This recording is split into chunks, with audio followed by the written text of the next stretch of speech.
Alright mga idol, welcome back to my channel. Ayan. So dito ulit tayo sa ating computer mga idol, project natin. So sa mga nagbabalak mag-test ng power supply, ayan. So kung magto-troubleshoot kayo ng computer nyo, ayan.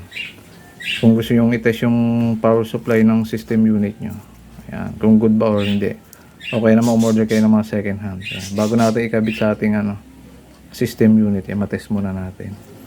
So meron kasi nangyayari na sira talaga. So ganito lang yung mga idol, napaka-simple lang, no? Ayan. So yung kulay green na yan, na wire na yan, i-short nyo lang sa color black. Ayan, ground kasi yung black. So kahit saan dyan mga idol sa black na yan, pwede nyo siya i-short. Ayan, yung green na yan mga idol, ayan. Right, so gamit lang kayo ng pin or kahit anong conductor na pwede nyo i-shoot dito sa natin. Yan sa slot na yan. So sa case natin mga idol, gumagamit tayo ng soldering wire. Ayan. Malambot lang yan. Okay, alambre, ganun, hairpin. Ayan, short lang natin mga idol. Ayan. Ayan, kita nyo na short yan. Ayan, hindi ma-shoot. Ayan.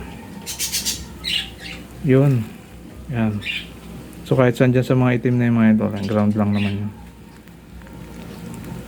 So, ayan. So, kailangan umikot yung fan yung mga idol. Ayan. Kailangan umikot yan. Indication na good siya. Alright. Ayan. Saksak ko lang mga idol. Ayan. Para magkaroon siya ng power.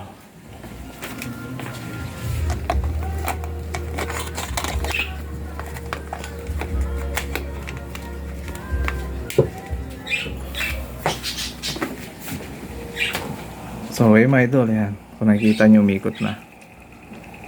Alright. Ayan, patayin muna natin mga idol. Ayan, may switch yan dito sa likod eh. Alright, yan, turn off natin. So, ayan mga idol. Ayan, nakapatay. Alright, so yun yung sinort natin mga idol. Ayan. Yung green at black. Ayan, turn on natin mga idol. Ayan, nakahinto mga idol na. Alright, so yan, gaya lang mga idol, gaya lang kasimple mag-test ng power supply niya. Ayan, kung gusto nyo ibabad na matagal mga idol, yan, para make sure na goods talaga yung natin, power supply.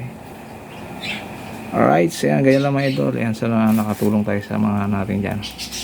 Yung mga technician natin dyan, sa mga nagbabalak magtayo ng computer shop. Yan, kailangan marunong din kayo mag-troubleshoot. Tama ba? Alright, so yan, please like and subscribe na mga idol, yan, para sa sunod pa natin mga video. Alright, bye bye!